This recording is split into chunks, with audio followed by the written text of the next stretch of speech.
Когда ядерная бомба падает с неба, все отправляются под землю, чтобы выжить. Это история Fallout Shelter. В прошлом видео мы собрали вход в бункер с бронированной автоматической дверью и полностью рабочий лифт. Так что теперь, когда у нас есть надежная система для приема новых жителей, у нас возникает проблема с их размещением. Людям необходимо место для проживания, так что новая комната будет общежитием. В этой комнате жители убежища будут отдыхать и готовиться к новому рабочему дню. Ну что ж, погнали строить! Rhythm he beats puts the cats in a trance. Nobody there bothers to dance, but when he plays with the bass and guitar, they holler, "Oh, beat me, daddy, ain't to the bar." A blink, a blank, a blink, a blank, a blink, a blank, a blonking on the keys. A riff, a rap, a riff, a raff, a riff, a raff, a riffing out with these.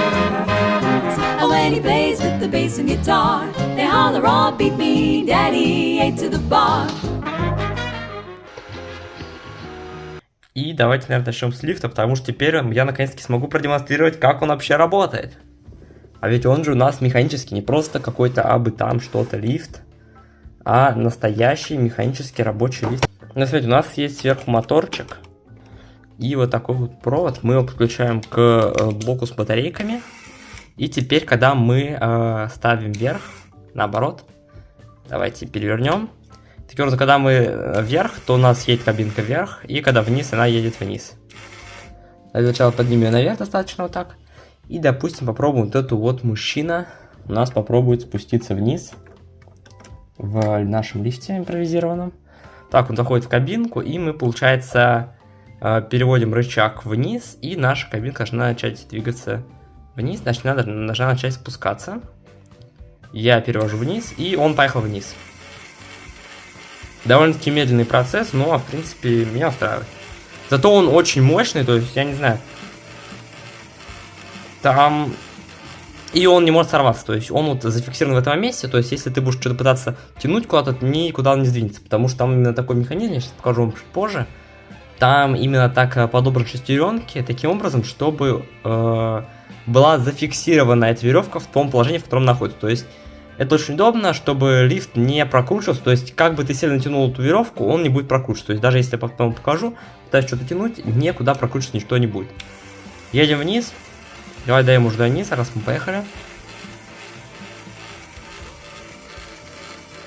Так вот, все, подъехали на у нас минус первый этаж получается.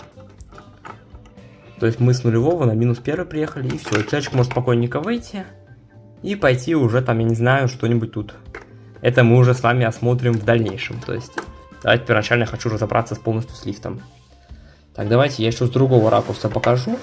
Вот с этого, мне кажется, будет тоже отлично все видно. Давайте посмотрим сбоку, как это все работает.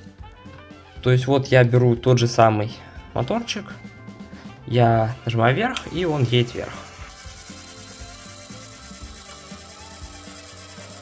То многим стало очень интересно, как же это все работает реально на самом деле. Мы сейчас как Конор все это проверим. Значит, как это все устроено? У нас есть сверху, получается, две шестеренки. Вот это подключено к мотору. Она у нас двигается. И к ней подключена другая шестеренка. И когда у нас прокручивается верхняя, нижняя тоже прокручивается вместе с ней. Но проблема в том, что мы как бы не крутили нижнюю шестеренку отдельно, верхняя никогда не будет крутиться. Она, то есть, может только двигаться вперед-назад, но никогда не начнет крутиться.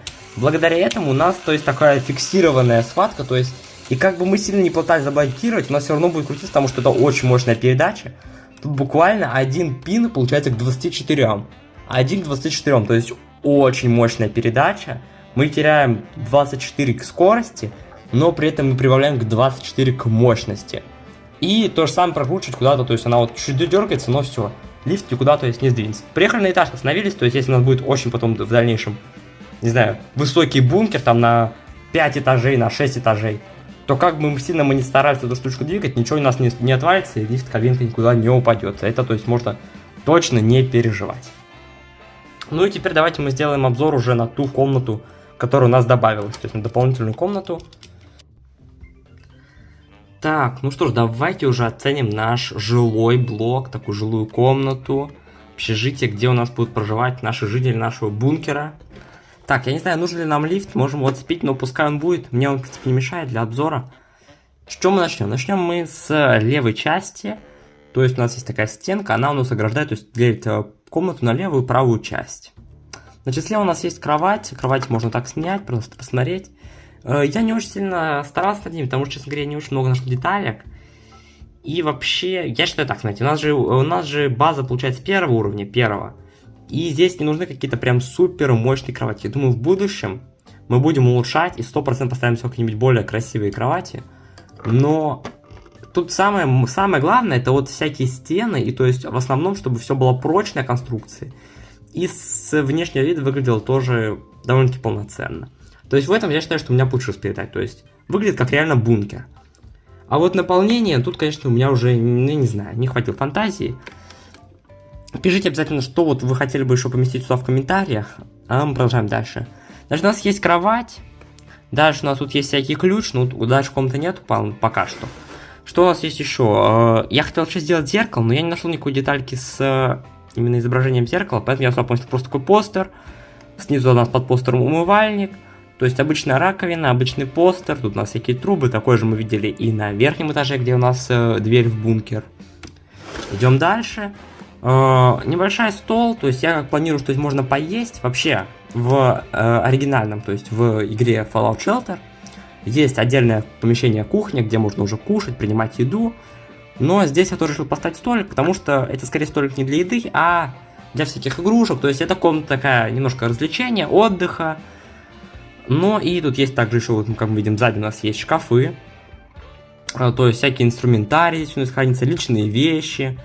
То есть я не очень придумал, как у них сделать именно шкаф с вещами, но почему они могут хранить все в полку? То есть у них есть такие ящики, они выглядят как прикроватные тумбочки, но это ящики полноценные. То есть у них здесь всякие банки стоят, всякие инструменты, тоже много чего разного у них тут есть, то есть всякие светильники, куча всякого разного у них есть. Дальше, я думаю, вы уже все с самого начала заметили, у них есть такая большая труба. То есть я не совсем придумал, для чего это именно может быть. То есть это может быть либо какие-нибудь водные коммуникации, либо это может быть там система фильтрации воздуха, то есть чтобы воздух поступал к ним в эту комнату. Ну, я думаю, скорее это больше похоже на какую-то систему, то есть именно водоснабжения.